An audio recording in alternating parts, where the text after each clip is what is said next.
Well, good evening, ladies and gentlemen, and thank you, Dr. O'Donnell. It's an honor to be here. Teresa probably would have come out to this campus the year it started, but I married her and kept her in D.C.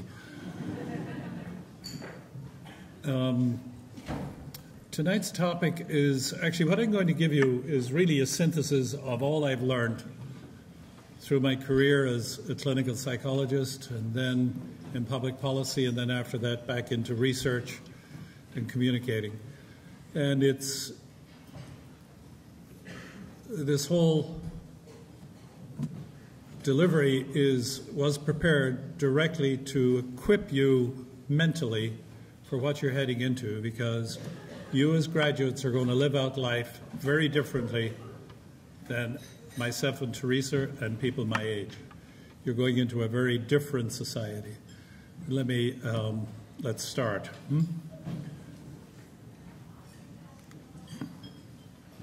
By the way, the blue is a bit dark here, but Marriage and Religion Research Institute, when I came up with the acronym, of course, what immediately jumped to mind was Mary, and that's why there's blue. It's under her patronage that this is here at the Evangelical-run Family Research Council, and they all know that. And they like it.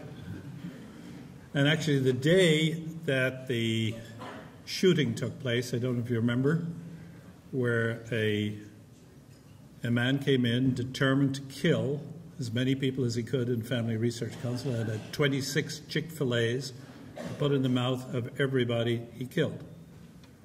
I think he's the only one we've heard of on record who's actually entered a building armed and who shot, who never killed anybody.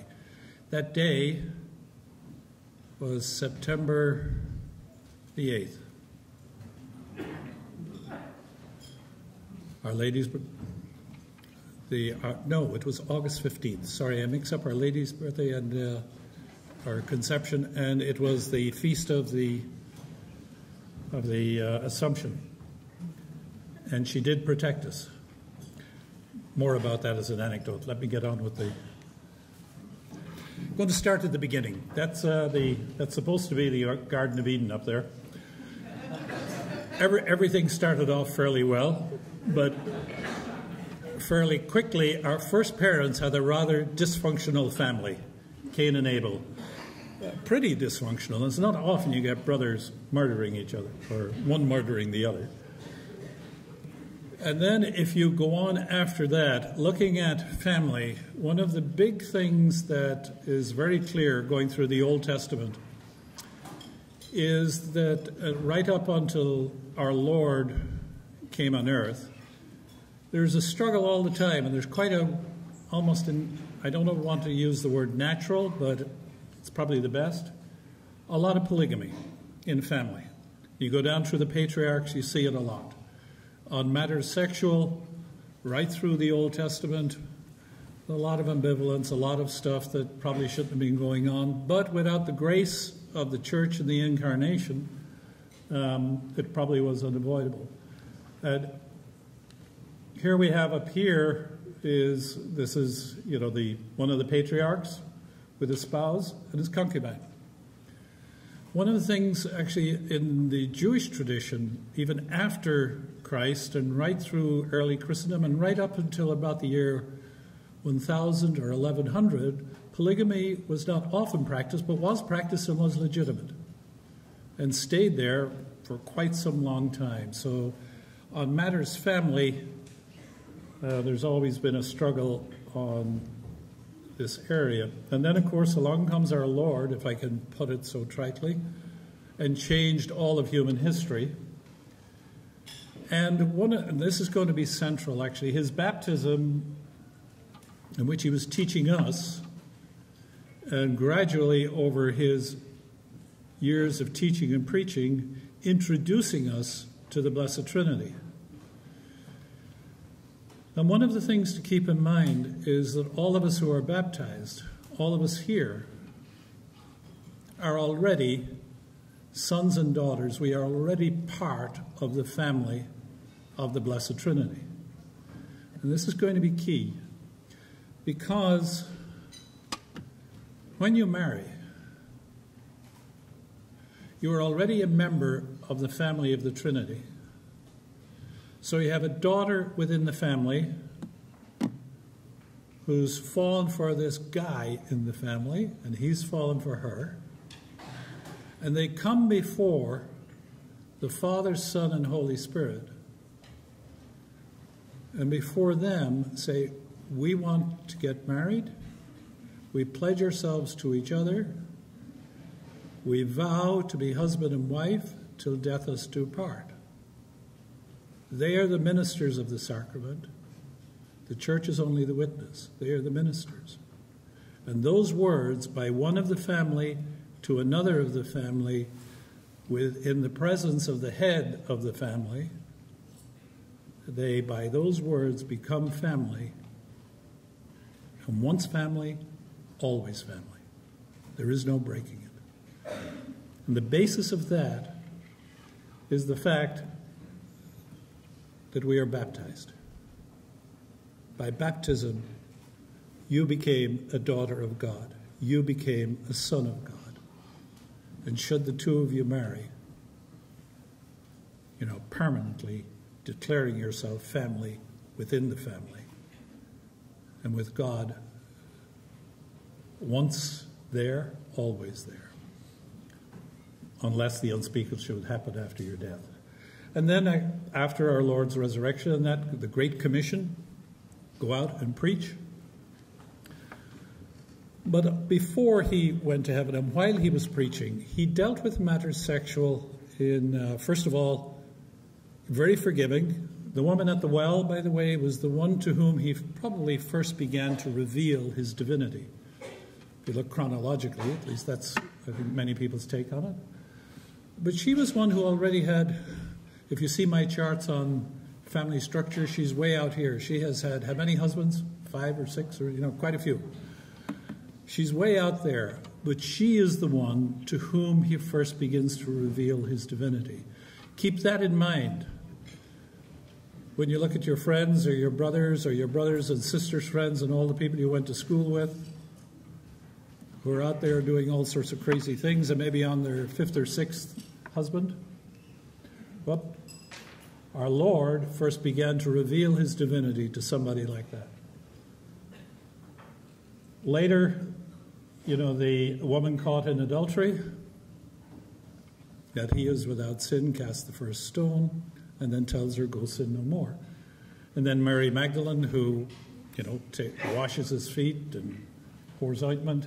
He's very, very forgiving of sexual sins. And yet, at the same time, he's the one who brought to end the practice of polygamy. Not only that, the practice of divorce. I work at an evangelical place, talk often to evangelical ministers, and one of the things I say, look, I can understand how some people might have different interpretations on what our Lord says about divorce, but there's absolutely no misinterpreting what he says about remarriage. Totally, absolutely forbidden. Remember the apostles' reaction? In that case, it'd be better if nobody got married. Some of them must have had a difficult marriage and must have been contemplating otherwise. The other thing that our Lord did, 3 big things on matters sexual. The other was to his disciples. You cannot even look at a woman lustfully, but you've already committed adultery in your heart. Now, adultery is way up there with murder anytime you hear our Lord list the sins. Pretty heavy stuff. That was really raising the bar. First, no divorce. Now you can't even think of the way David acted out. You can't even begin to think of it, or you're already deep in trouble. And then the third big sexual issue that he dealt with was celibacy. He introduced that. And that changed the whole world and changed the way Christians live. I have fun reminding my evangelical friends who are very high on St. Paul and quote him a lot. They're very high in the Old Testament and on the epistles. It's interesting, they don't spend as much time on the Gospels. No, it's strange. Actually, I think there's a guilty avoidance, my personal interpretation. My apologies to my evangelical friends here, if there are any. But St. Paul would almost have everybody celibate if he had had his way, you know? And they tend to forget that too. But then the early Christians, the time they were in were pagan times. And this is my depiction of paganism here. You got some Bacchanalia and, you know, Romulus and Rufus and Nero, etc. We're going to leave that there. This was the period in which Christianity grew. This was the culture within Christians began to live family life. And you're all very aware of, gradually as the pagans around and Romans began to notice the difference with Christians. That famous quote, "See how they love one another." Well, where did this love most take place? It was in their family life. And in their family life, they were very, very different from those around them. Let's go down to some of the things that was all around them. Concubinage.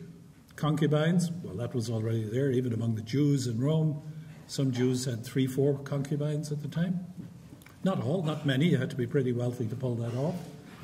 Cohabitation wasn't too common in Rome because they had concubinage, and there was a sort of, not a regulation, but a cultural understanding. A concubine had her place in the family, and so did her children. So there were certain duties and obligations. Divorce was beginning. By the time Christianity began, divorce was becoming common. The Roman family for centuries had been quite strong, and divorce was just not done. But around the period of Octavius, of Augustine, divorce began to come in, and Augustus, the emperor, he became rather concerned and introduced a lot of family law to try and stem the breakdown of the family. It didn't work, but he did his best. Homosexuality was quite common, in a very different form. It wasn't in the form we have it today. It was generally wealthy men, heads of families, had post-pubescent boys as their homosexual consorts. Pedophilia we don't know about because it doesn't seem to be widely practiced. Pornography was quite common, but nothing near like the way it is here today. Contraception, widely practiced, and some were fairly skilled at it. Infanticide and abortion were all common. Now, all of these have very deleterious effects, and if you want to get into the effects, go to our website, marry.us, and we got loads of stuff where you can go through it. I'm not going to bore you with the outcomes tonight, but every single one of them have deleterious effects on the adults, and then those effects are carried on. If the children who are growing up in such families, they catch the cold even stronger. Divorce, we've got a lot on that. Any outcome, not everybody who's a child of a divorce suffers all the outcomes, but across all the major tasks of life, divorce weakens a person. In family life, much more likely to divorce later on. In church, it's very interesting if you look at it. Those who divorce, who stay worshiping, not among all by any means, but among many, you have a fall down. They tend to change their church and go to a less strict church. Catholics become evangelicals. Evangelicals, tough ones, get to the softer evangelical and so on, and it slides down. Not for everyone by any means, but that pattern is there. Education has a huge bad effect. Anybody who teaches can see that on kids. And so on. Marketplace. Divorce alone. This is one of the things we did at Mary. Dr. Henry Patricus, little known fact, but we've proven it. Divorce alone has slowed down the growth rate of the American economy by 1/6 every year for the last 20 years. Another piece of research we're coming out with that's related to divorce and that, we haven't published it yet. Marriage is critical to the amount of money that goes into the tax pool. on average, married couples contribute 30% more to the tax pool than an equivalent male and female, if you pair them up controlling for everything. So as marriage has declined, actually our tax pool is getting smaller. And at the same time, actually, there's big draws on the tax pool, so it's no wonder we're going into debt. And the only place to go looking for the extra taxes are corporations, because the families won't be able to provide it. On every one of these things, actually on homosexuality, you've probably heard, and there's more research coming out very soon. I've just been reviewing it. On every outcome you can imagine, the children raised by homosexual couples do worse, significantly worse as a group. None of these apply to every individual on any of these outcomes, but as a group. Mark Regnerus, a recent convert to the Catholic faith, is a professor of sociology at the University of Oslo. You've probably heard of his work. He's gotten massive grief, but he's coming right back and going deeper. But other research is coming out now on the effects of the emotional effects on children of homosexuals, homosexual parents, and from very, very big federal data sets, and this is going to cause quite a ruckus, but it's there. Pornography, massive deleterious effects. And by the way, a couple of years ago, the Cardinal Newman Society came to me because the presidents of small Catholic colleges like Christendom, one of their top concerns was pornography use among their students. Let me tell you, guys, it destroys your sexual capacity. You want to see further? We got a synthesis paper on it. Dig into it. Crazy to go near it. Look, we all understand the pull it has, but stay away from it. It's like crack cocaine. Bad for the brain, pornography, awful for your sexual capacities and for your intimacy and for your future marriage and everything. Contraception, the single biggest moral heresy ever in human history. It's destroying nations. Europe is disappearing. And so on. We've got a synthesis paper of this. It's been in the works for about 6 years. It'll come out in the next couple of months. I hope you all get it and spread it around here. From the social science data, the effects of contraception on families, on couples, on society at large. A lot of them you already know. Okay, coming back to the history. The early Christians lived in places where all these things were common. Why did I go down through that? Because this is the world you're entering into. And in some ways, the world you're going into is worse, in some ways, than the sexual paganism and the family paganism of the early Christian times. And we'll get into that later. So you've got to, you are being called to a family life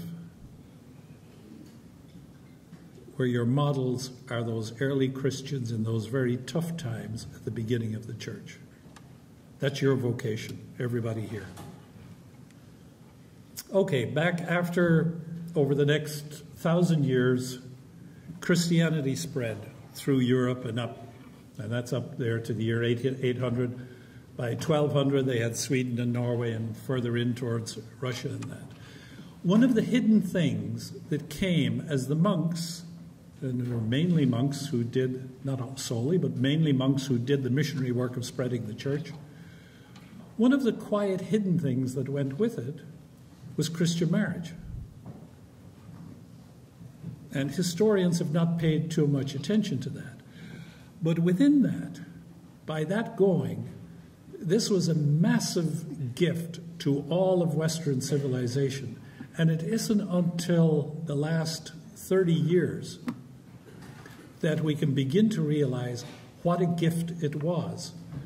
Because with the social sciences now of the 20th century, at the same time as there's this pullback from marriage and from Christianity, and we have the data, and you can see that on every single outcome, I've spent a lifetime at this, there isn't, the federal surveys, there are dozens of them, On every single outcome measured, adults and children from intact married families do best, and every other family structure is weaker and lower, and it wobbles between the different family structures. But always, always, the intact married family does best, be they adults or children, on education, on longevity, on health, on happiness, and we'll get into it, on matters sexual, on savings, on happiness, on mental health, you name it.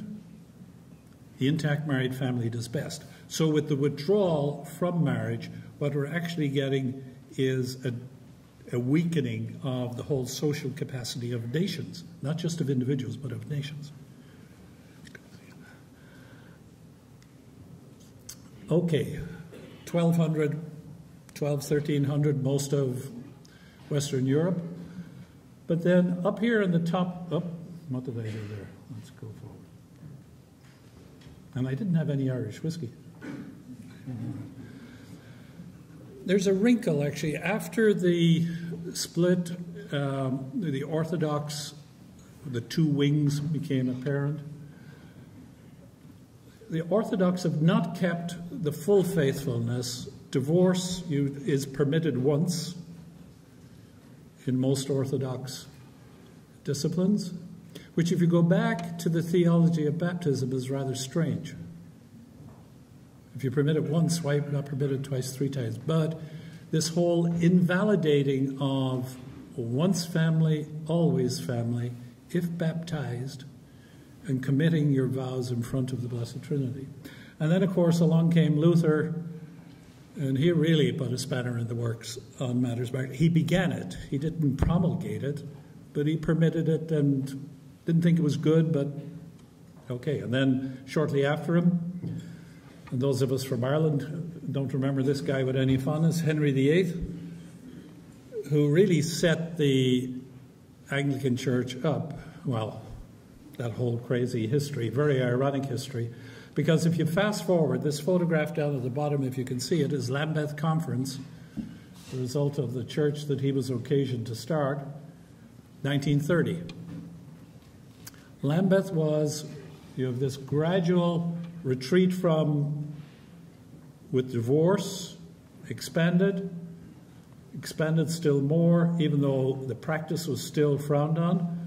But then in 1930, you have the breaking of the universal Christian tradition against contraception happening in the Anglican Church, which actually, if you read through the discourse, it's very interesting. Those in the Anglican Church who didn't want this to go forward were pointing out to the rest, look, in the Anglican Church, we have no moral theologians.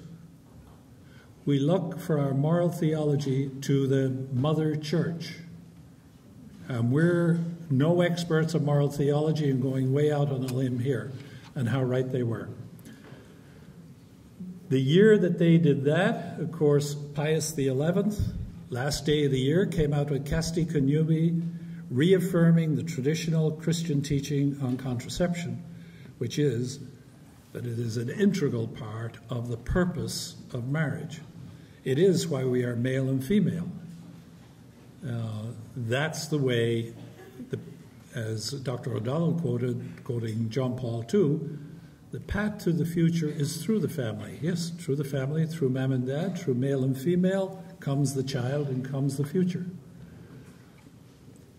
Pius XII, reaffirming it in his address to the midwives.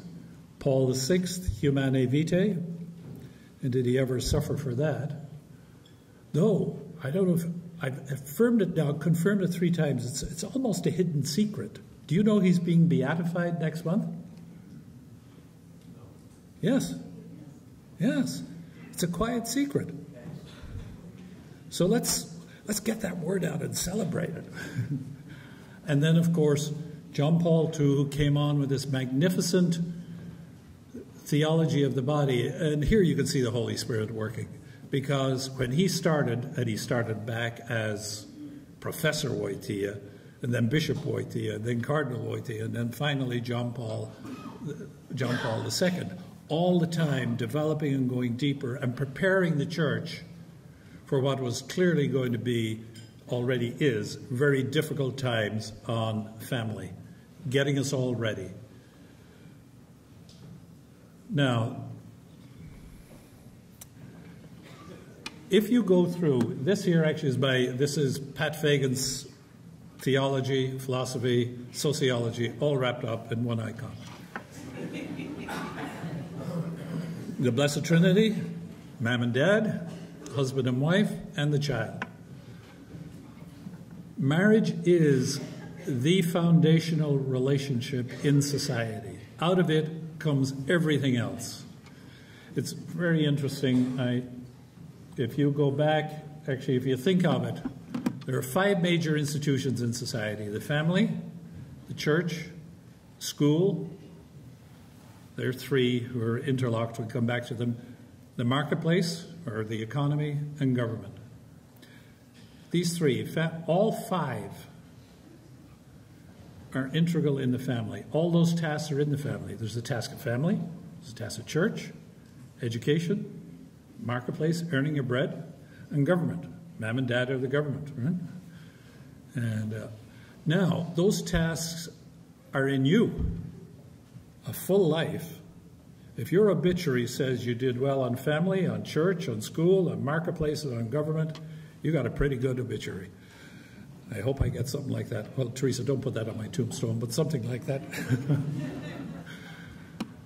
But a couple who marry, and by the way, guys and girls, this is a good way, filter, before you even begin to think yes. Check him out, check her out, on family, on church, on school, on marketplace, and on government.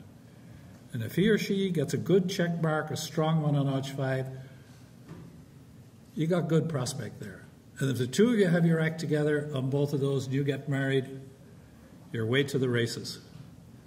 And your kids are going to automatically learn, as you did if you were blessed with parents who had that, how to be family, how to be church, how to learn, how to work, and how to govern themselves, and how to be citizens as well. These tasks are embedded deep in the family, and as you grow up, and you're just about finished your growing up now, if your parents have so formed you, they give you as great citizens to the rest of the country. There are many kids who don't get that formation. Okay, this is just some of the fruit of John Paul II I want to, because his work is going to be central to your life in a practical way. You don't all have to become theologians, but you have to master in your lives what he has laid out for you. Here we have John Paul II up there. Actually, this is him with Carl Anderson, who started with the American John Paul II Institute. I know many Christendom graduates have gone on there. Down here is a man I suspect may become important, Don Renzo Benetti. He was in the Vatican when John Paul II was delivering his Wednesday audiences on the theology of the body, falling in love with it, and then at the end realizing the beautiful picture that John Paul II had laid out in the family was rather different than what was being practiced by the Italians all around him. So he got his bishop's permission, left the Vatican, and became a parish priest, pastor, and has spent the last 20 years figuring out how ordinary families can live the theology of the body very well. He has written a lot. I was telling Dr. O'Donnell and the Archbishop Paglia, who's the chair, he's the chairman of the Council on the Family, loves his work, and he will be presenting in Philadelphia next year. But his American compatriot, his American collaborator, get this, is Truro Anglican Church here in Fairfax, Virginia. And Pope Francis, just 2 weeks ago, called Archbishop Paglia in to tell him, look, the family and marriage, by its very nature, is very ecumenical. So we have to reach out to our other faiths. And actually, they are dying for it. Let me tell you, I was at a meeting last year, second time in North Dakota, around the table, had given a talk. small talk, 3 tables like this, sat down, and there was a diehard Lutheran/Baptist minister sitting across the table. And he had gone on quite Lutheran before, but when I sat down after I had given my talk, he turned to me and he said, "You Catholics, it's very important you stay faithful to your teaching. The rest of us are depending on you."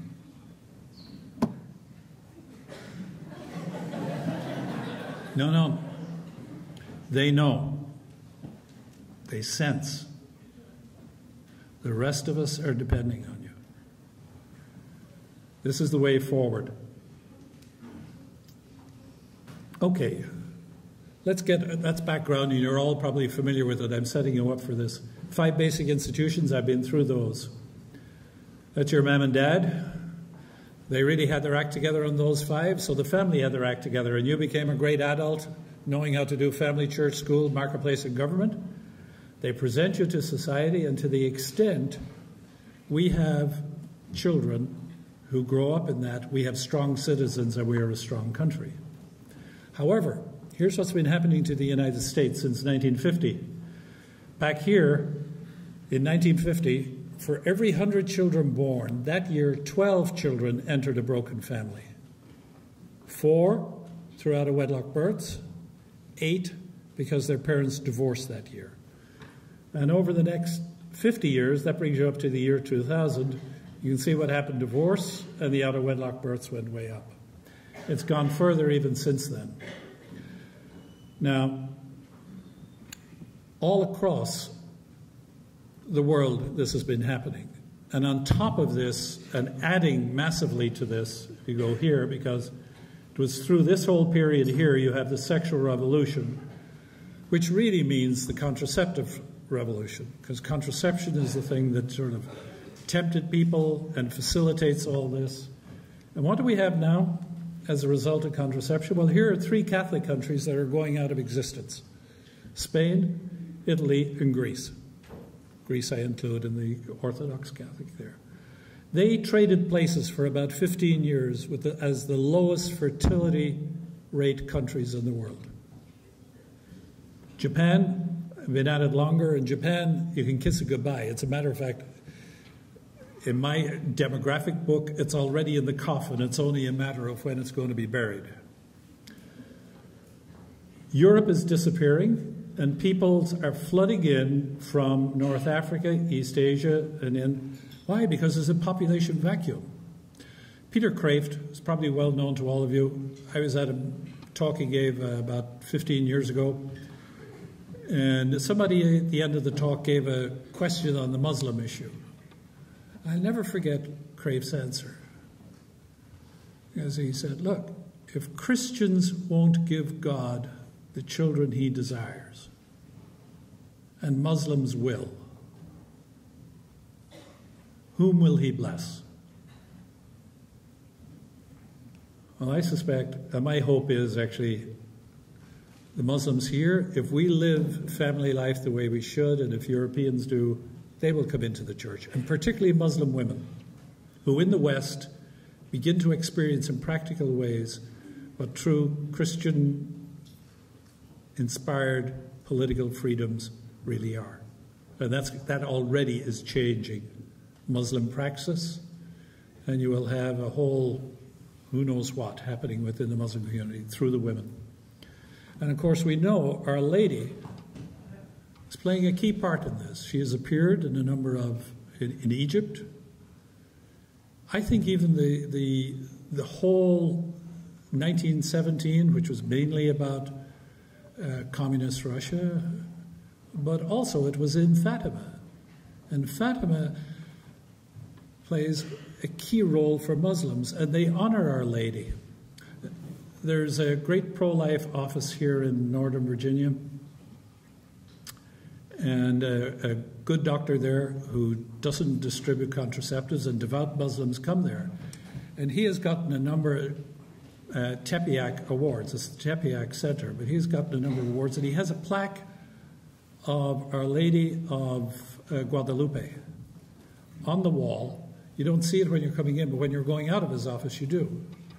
And he tells me that when Muslim women go out of the office, they stop before that plaque and they give a deep, reverent bow towards Blessed Mother, happening here in Northern Virginia.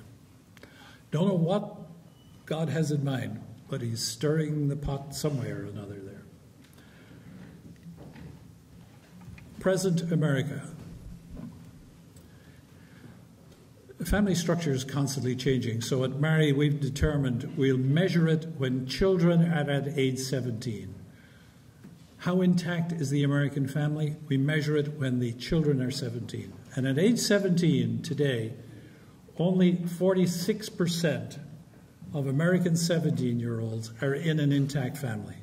54% their mom and dad have split, either by never getting together and out of wedlock, cohabiting and splitting, or marrying and divorcing. Among blacks, 17%. American Indians, 24%. Hispanic, and this is a cause for real concern, 40%. White, 54%. Asian American, 62%. Now, some of the older folk here will have been around when Daniel Patrick Moynihan had a famous report back in the Johnson-Kennedy days called The Case for the Negro Family. At that stage, which was done in it says 41 there. It wasn't. It was probably 61. Never noticed that mistake before. Oh, wait. No, it's not. I'm mixing things up there. It was 65, Kennedy Johnson. I think it was in the Johnson era. He was an assistant secretary of labor, had been a professor of sociology at Harvard and then appointed to that.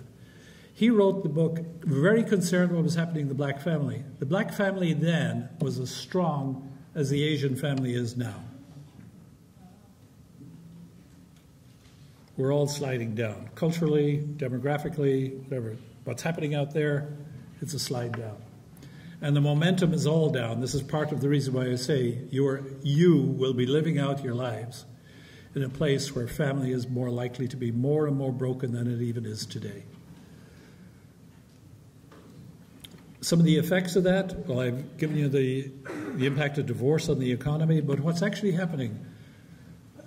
Businessmen will tell you this. Businessmen who have been in business for quite some time. The young person coming in to start work, first job, today has much less capacity for hard work than those who came in 40 years ago.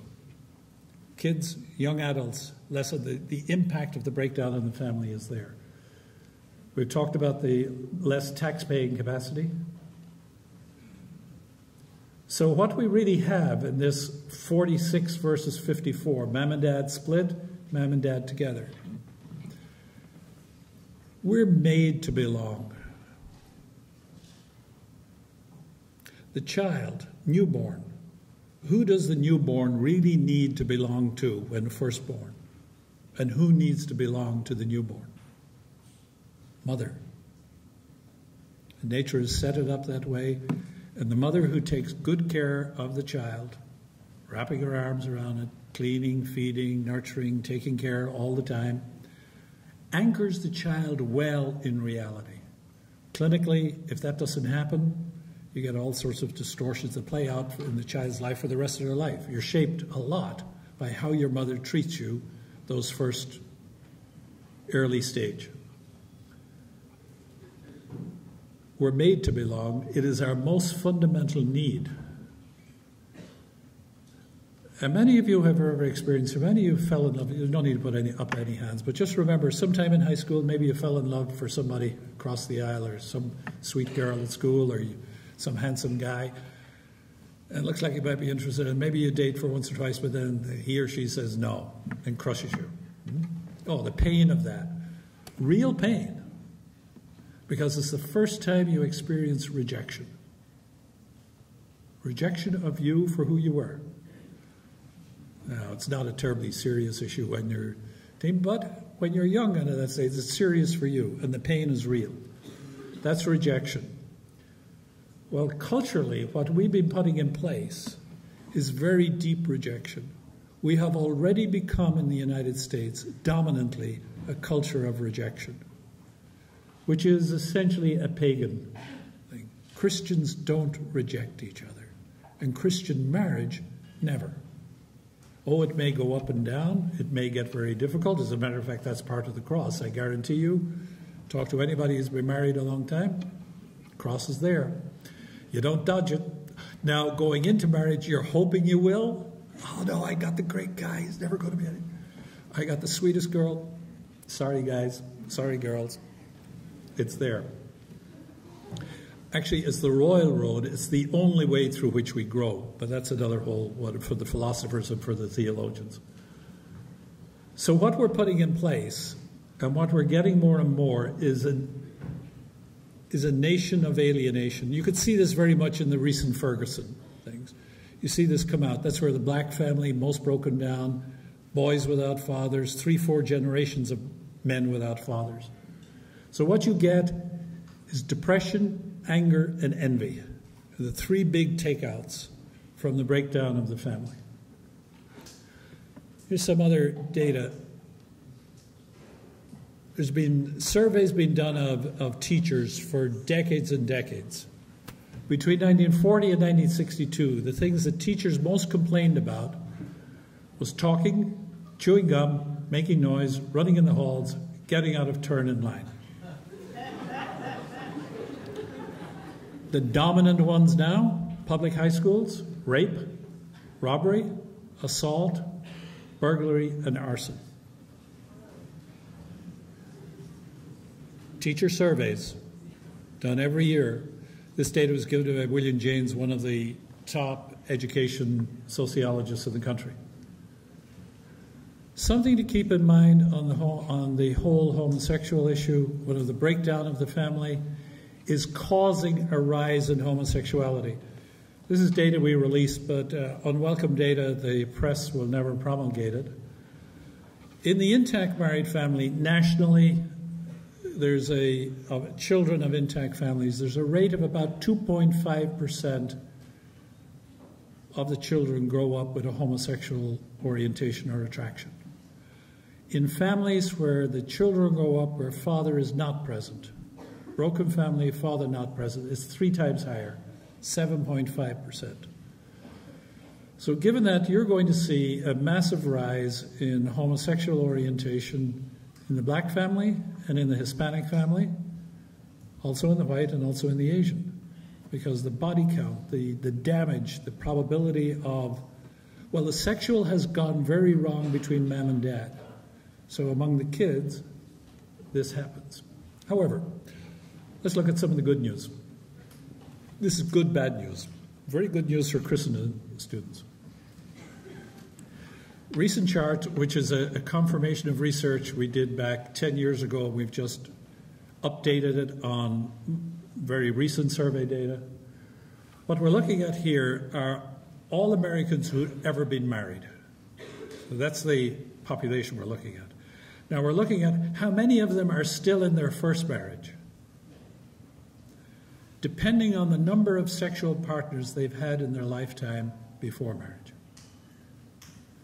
Those who had none, in other words, those who are monogamous and their only sexual partner is the one they've married. Almost 100%, high 90s, 95, 96%, still in their first marriage. Those who had one sexual partner, and by the way, the men are the red and the blue are the women. And ladies, this is for everybody. And I hope this chart gets into every high school in the United States, every middle school, and into every parent's hand. If a girl has a sexual partner before she marries, had sexual intercourse with somebody other than their husband, among those women, it's a little over 60%. So you get about a 35% drop in the probability of staying in the first marriage. If they had 2 sexual partners, it drops down to 50, and so on. The men, it has a similar effect, but more gradually, and they don't, as it were, catch up on each other until the 5th.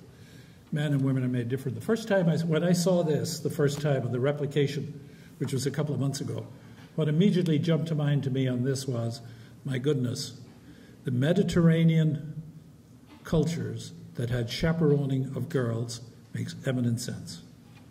On this, they are the weaker sex. But it's not just saving them. It's saving their future husbands and their children. On everything else, guys, we're the weaker sex. On a few things they are, but on almost everything else. Maybe on strength we're not, but... Here's another piece of critical data. This area has not been well explored. It's a bit of from where you're sitting, a tricky chart to look at. But what we're comparing here are those people who practice natural family planning, which are devout Catholics and increasingly devout young evangelicals, where it's taking on.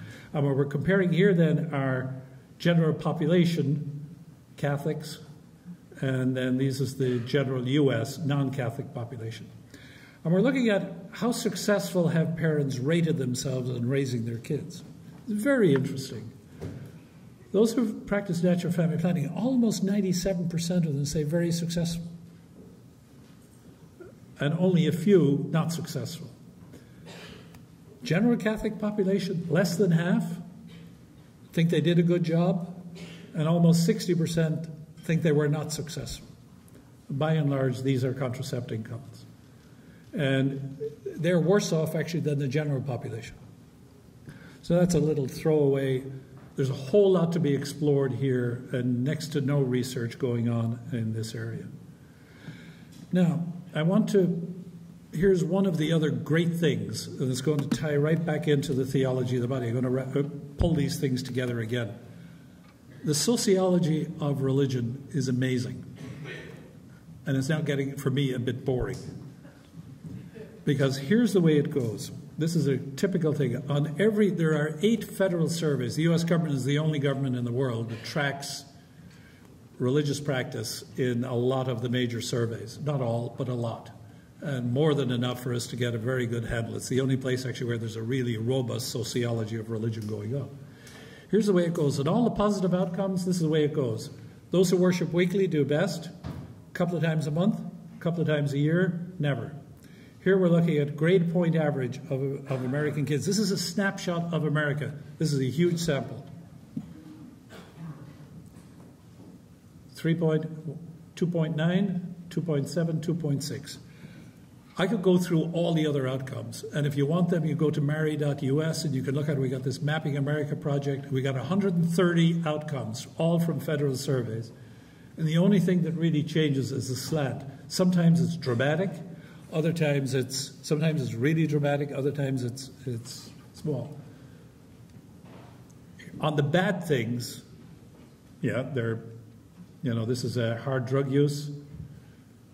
It goes up that way. So on all the negatives, it's going the other direction, and the positives is going that. Now, here's what we've done here. Same survey, massive big one.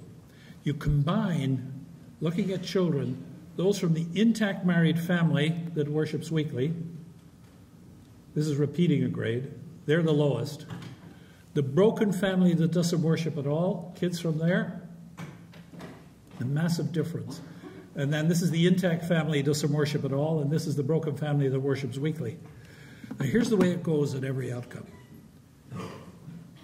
On every single outcome measured, the intact married family, both adults and children, come out dramatically stronger on every outcome.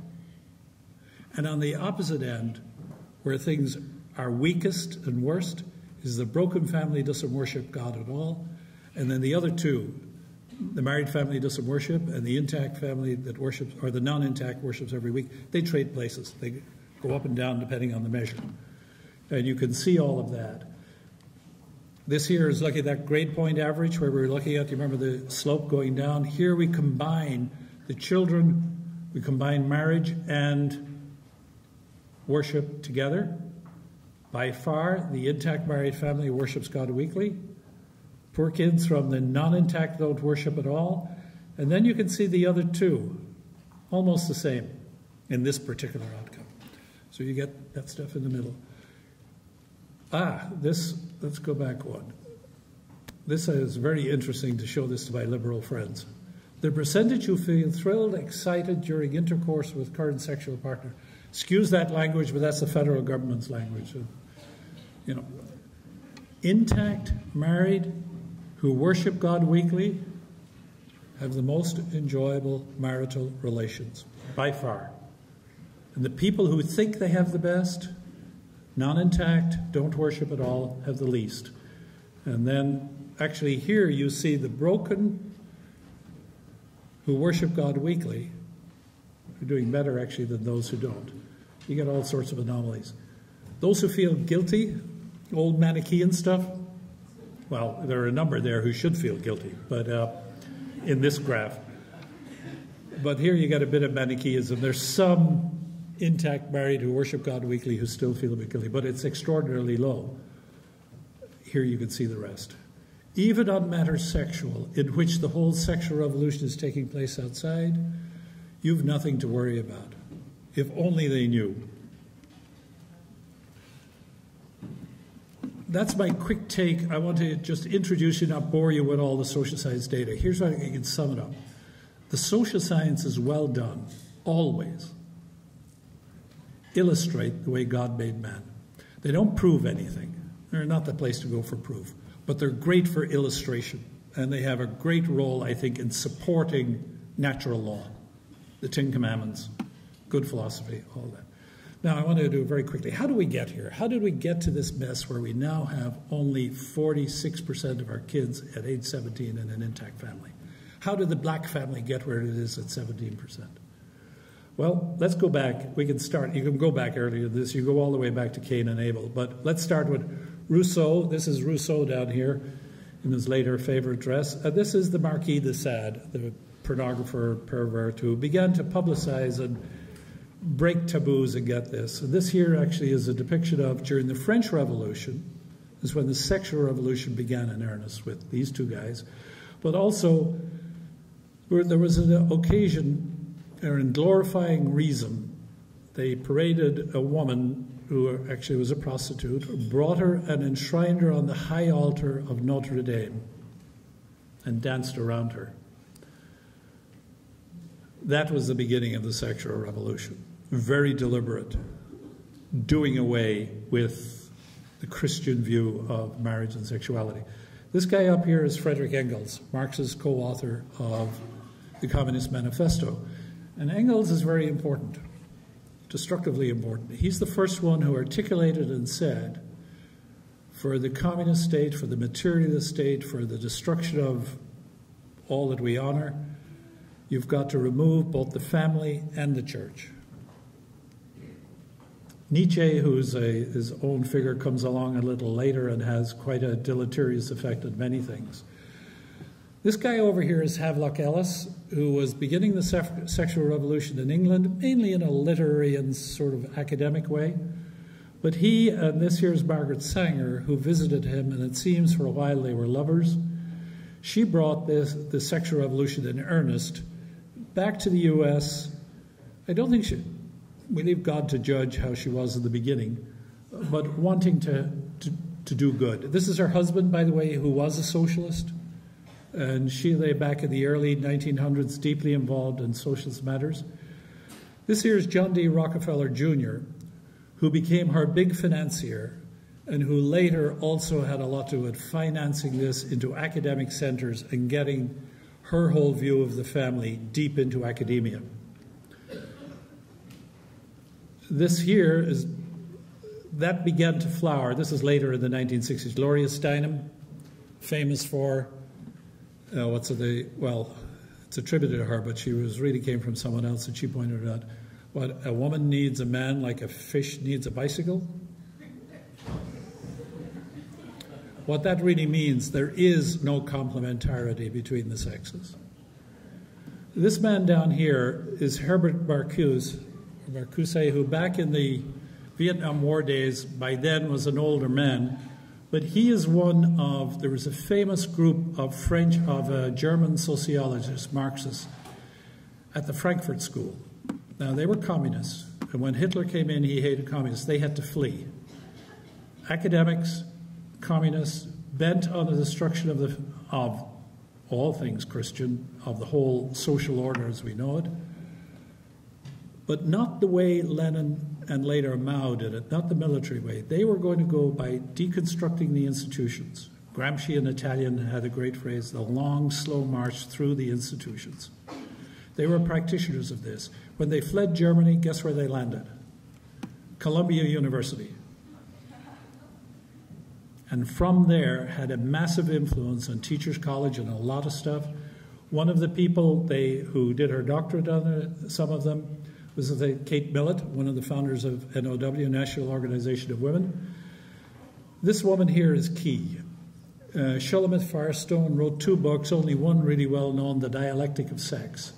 Back in the 60s, brilliant little book where she brought and really integrated 2 bad guys, Freud and Marx. Freud had some good things, but not many, and Marx, and laid the basis, the intellectual basis for all of the women's lib studies that have come out of there, most influential.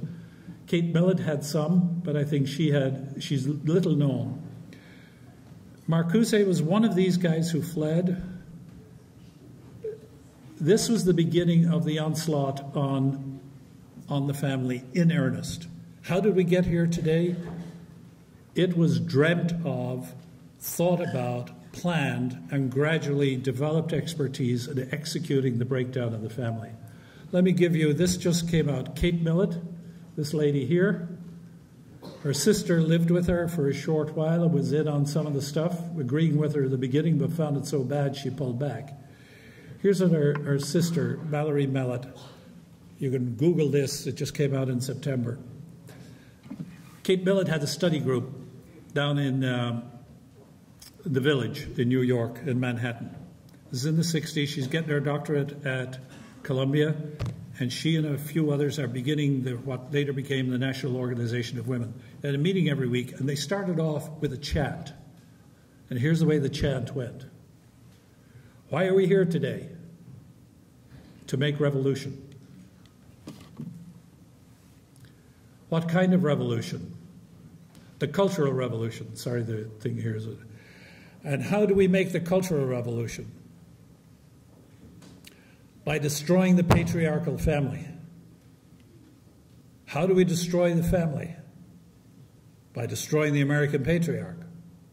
How do we destroy the American patriarch? By taking away his power. How do we do that? By destroying monogamy.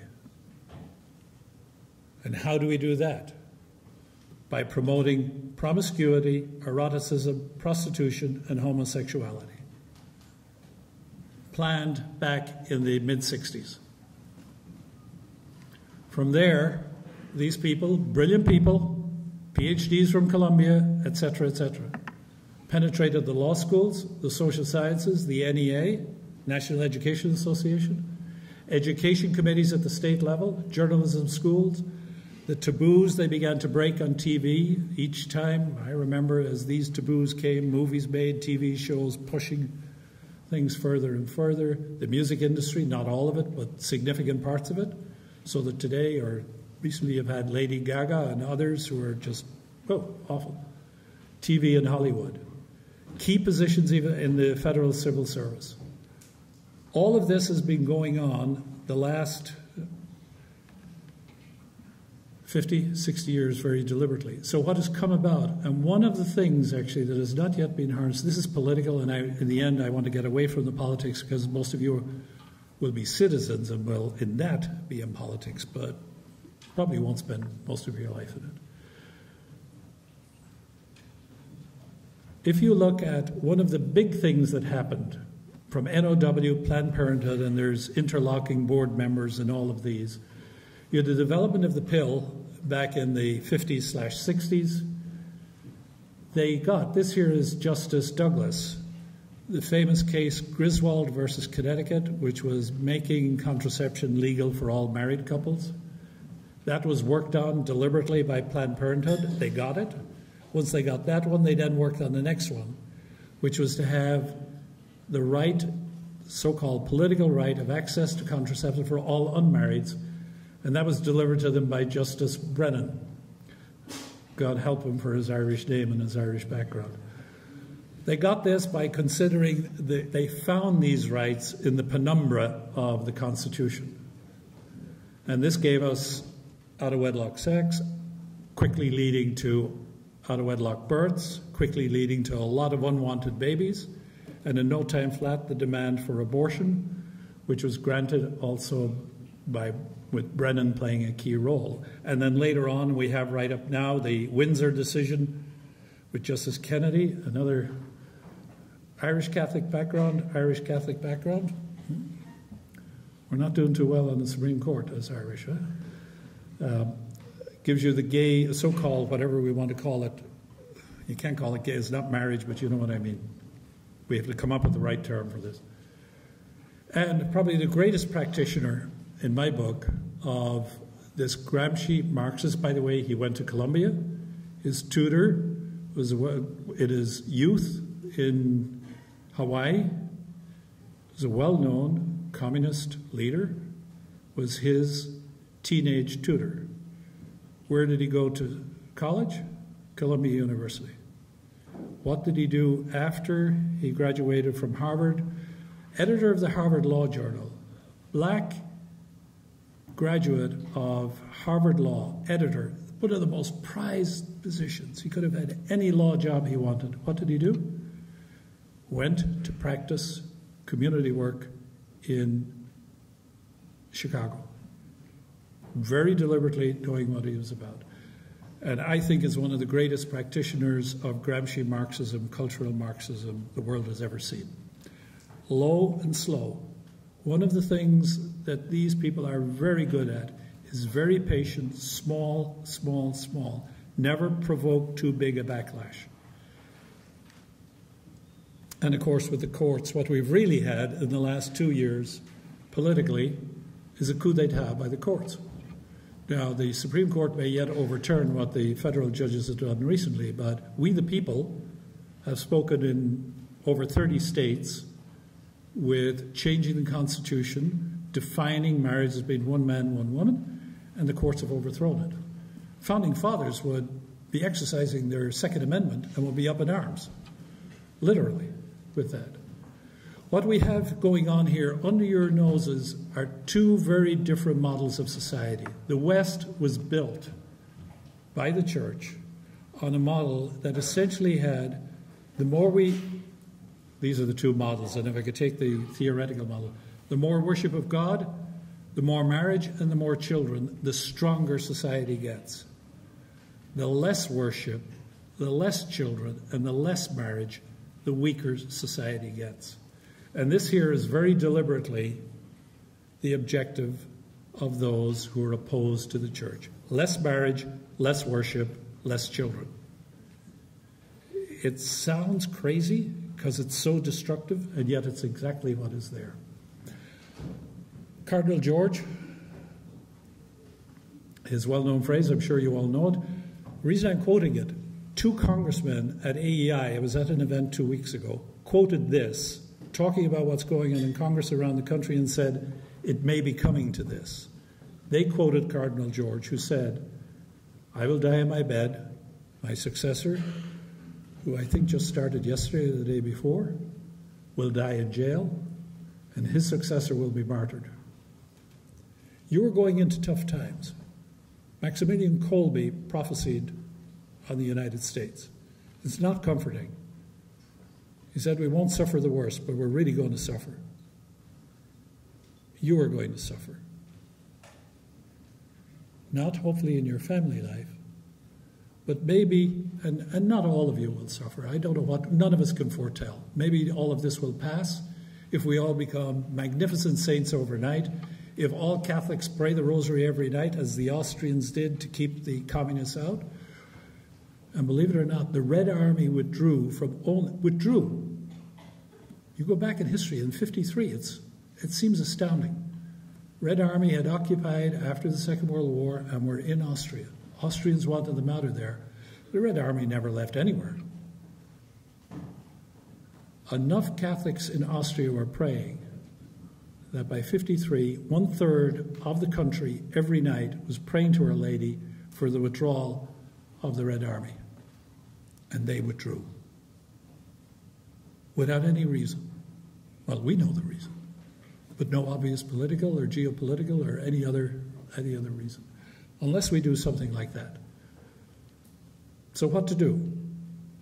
Well, to ensure defeat, do nothing but stay on defense. And I think that's what most of Catholics, social conservatives, whatever you want to call it, we're all complaining and trying to block all this stuff. Well, not here at Christendom. You're building the future. You copped on to that ages ago. But not enough people out there are doing that. I think the one big key thing to do, and I have only one public policy request, and I think if we get this one, we can get it.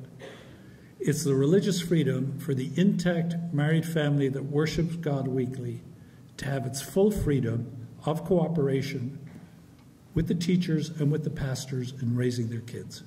Those three institutions, family, church, and school, they're the people-forming institutions. To have the full freedom to do that. This political freedom, I loved America. I'm an immigrant. When I came here, you could just feel the freedom all over the place, except in one area, and that was in education. All other Western countries, parents had freedom of choice, sending their kids to a public or a non-public school, a private school, a religious school. Not in America. And the roots of that go back to the 1820s and the know-nothings and the anti-Catholicism. And that major flaw has stayed in America, and it's time to get rid of it. In order to pull this off, growing the young, intact, married family that worships God weekly is the only future saving of America. That's the fundamental building block. The rest is crumbling, so you're already doing it here. Bring the rest of your colleagues out there in the world along with you. How will you do that? We'll get to that in a second. So this is the grand strategy. This is the moral good. The freedom of the best in America to remain the best. You go back to Aristotle, you go back to Aquinas and all the rest. What is freedom? Freedom is the right to do good. That's what we need. The political right, the political freedom to do the good that we're not only very good at, we're the best in the nation. A nation that won't give us that freedom is a nation bent on suicide. So the one political goal that I think is absolutely necessary is gaining that freedom for family, church, and school to cooperate fully on raising the kids and grow the young, intact, married family that worships God weekly. If we do that, everything else falls in place. Everything. But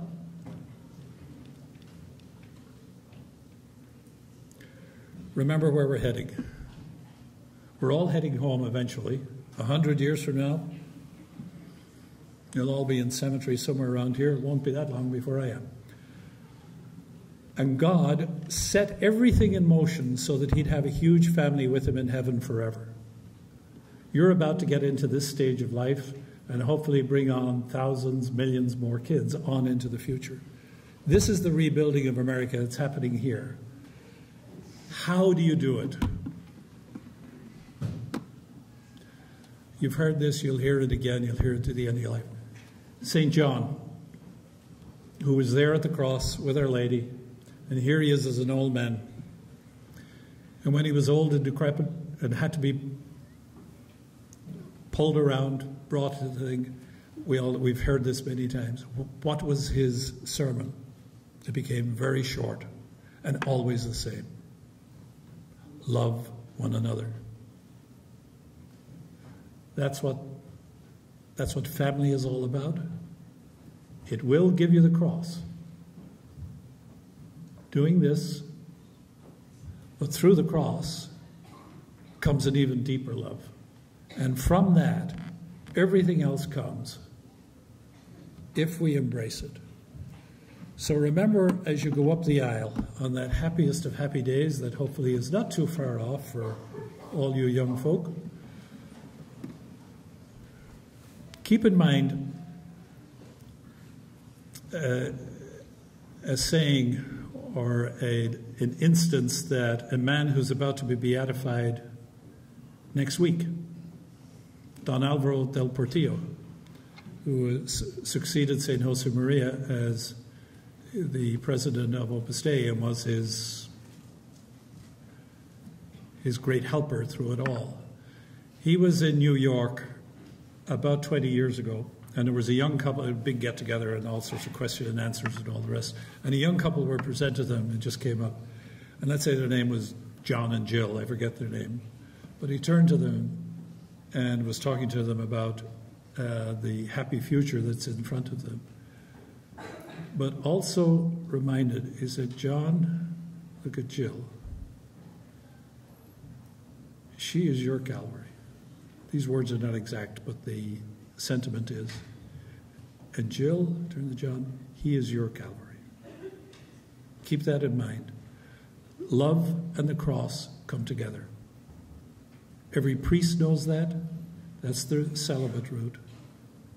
They pick up a cross of not having one to belong to, not having one to come home to, but they pick it up joyfully. We have the one to come home to, but the cross is there too. And we both need each other. Together, we will restore. And the future of the church lies only in the family. The future of the world lies only in the family. And only in the family that loves and that can bring other families. And this is your vocation. This is your vocation. To live your life in the Blessed Trinity, to see in your spouse, not your spouse, but another son or daughter of God.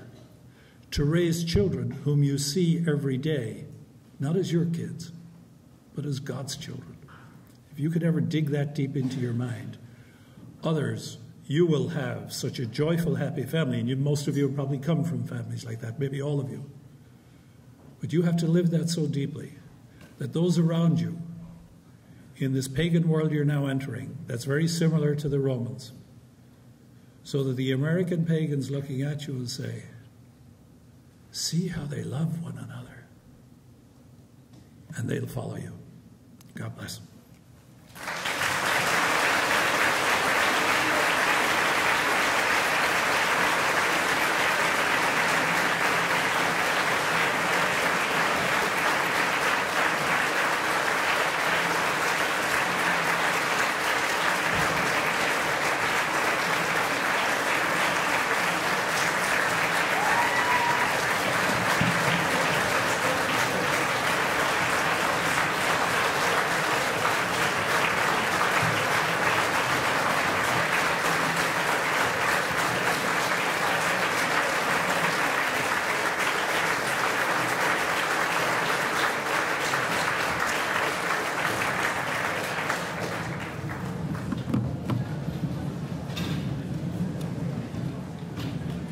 Okay, we have 5-10 minutes for questions, and say 10 minutes max. I'm sure you all want to get out of here. Anybody got any questions, or is there just... Yeah, there's a mic here if anybody... Probably best if you come up to a mic.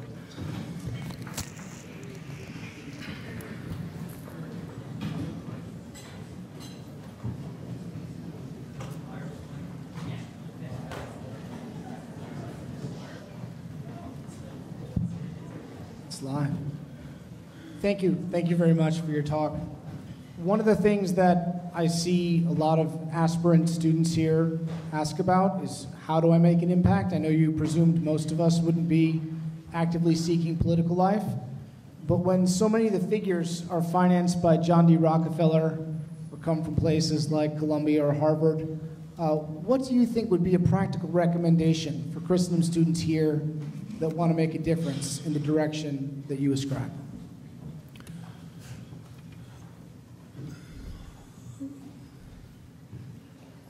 Harness your talents. Between your talents and your temperament, you got a sense inside you. You got to figure out what your biggest gift is. You've been given them. Go back to the parable of the 10 talents. What's the biggest talents you have? Harness them the way you're made. Then by living that out, believe me, you're going to come bumping up against this stuff all over the place. In the workplace, you got to learn to be savvy. Smart as serpents, simple as doves. The main thing, look, the West is collapsing, already has collapsed. You know, the momentum, we're at 46%, it's going to continue down. Don Renzo, and I'm inclined to agree with him, he's preparing family. He said, we're going into the catacomb eras. Cardinal George thinks we're heading to martyrdom. It's going to be tough, but keep in mind, most early Christians weren't martyred. Most early Christians were businessmen, farmers, and all the rest, and that's how the church grew. A few will be called to tough times, but most of us won't. What you really have to do is live your family life so well. Pray, give love in relationships equals time. If you don't give God time, you don't love him. You don't give your spouse time, you don't love her. You don't give your kids time, you don't love them. Take the time with your spouse, with your kids, and with God, and the rest will follow. So you've spoken a lot about, defending marriage by building up the family and in society. And I know you said you didn't go into the political realm specifically, but I've noticed among conservatives and conservative Catholics, especially in the Republican Party, that there's a sense of almost despair about being able to defend marriage and the family politically, especially after all of the Supreme Court rulings that you've mentioned and all the damage that's been done. Do you think that there is actually a chance that we can still defend the family and defend marriage in the political sphere? Or is that completely... And I didn't completely, this is tight. I want to link your question to the prior one. What do you do? Look, those of you who've got very high IQs and have been studying hard and can get into good graduate schools, follow them. Get the best possible education you can. You're slackers if you don't. The parable of the 10 talents holds. Get your PhDs and occupy, this is not for everybody, but those of you who have the talent. Occupy professorships at the state colleges. Teaching is absolutely critical. The left didn't go, well, the left went all down, the bad guys. They deliberately went after the destruction of the family. Low and slow. Coming back, actually, I think I heard an analysis by the people from the National Organization of Marriage over the weekend. There's a high likelihood, by no means certain, the Supreme Court may come down right on the Windsor issue and on the so-called gay marriage issue. What can we do? Leadership? But there's a deep flaw. I never got involved in the fight on the homosexual marriage issue for one big reason. I laid it out at Heritage when I was there. A big meeting. I won't name the names who were there. Many in the Republic. It's beside the point. This was back about 15 years ago when the gay issue was coming up. I said, look, gay marriage is on the surface. What's really going on underneath, it's what's happening among heterosexuals. I'd already written a paper and I reminded them of them, the homosexualization of heterosexual sex. That's what happens when people contracept. The vast majority of people are contracepting. So I said, you're on the surface of a storm on the Atlantic trying to stop it, where underneath the Atlantic current deeply is pushing the whole ocean across up towards Ireland, England, Norway, etc. The whole drift of sexuality, even among Catholics. Look, we're talking about fighting things politically. If Catholics don't live and talk and learn how to talk winsomely and winningly, not harshly. We never win harshly. On love, on the sexual, on family. There's nothing government can do. We're going to the wrong place. Over the weekend, at a conference, a political conference I was at, people were complaining about the Obama administration who cut back on abstinence money. Good thing to complain about. It was a bad thing to do. But I asked all the people there, I said, hands up the last time you heard somebody in the church preach about chastity to teenagers, to the parents, preach about fidelity in marriage. 2 hands went up from about 200. If we go to government for love And we're not teaching and preaching it here. We're crazy. We're as mixed up as the left are, just in a different way. The fundamentals of love and of truth and goodness don't come from government. The government is the fruit of the citizens handed to it. So okay, enough said on that. I think you get the main thing. So the huge work that's to be done is the courage, but be careful. The talk has always got to be charitable. You remember our Lord with the woman at the well? 5 husbands, none of them are husband, way out there by charts. And just look at that, the way he pulled her in. The winsomeness, the love, the charity. Converted her. That's what you have to do. We won't do it by beating them up. Like the Irish lady, I can take out my Irish lady very easily and crack people on the head. And I love a good fight. I'm looking forward to one in Ireland with my sociology professors who have all gone crazy. But it's not going to do any good. I got to learn how to be winsome too. In many ways, you already answered my question. Right now, the fight redefining marriage is going on across the country. But would you say that we've already redefined marriage through divorce and contraception in America? The rampant use of it? Sure. You remember the chart I had on among those ever married, depending on the number of sexual partners? I think one of the most important pieces of social science information I think I've ever come across. Chastity, by the way, here's something you can all do, and this is very political, just as Kate Millett was very political when she said, how will we destroy the patriarchal family? How will we destroy monogamy? Remember the answer? Google that. Google Mallory Millett, who's her sister. Just Google Mallory Millett, and you'll see this thing will come out, and you can get that quote again. What did they go after? Destroying chastity. The single biggest political act you can do is to be chaste and to get your fellow 20-year-olds all around the country to embrace chastity. There is nothing more deeply political today than that.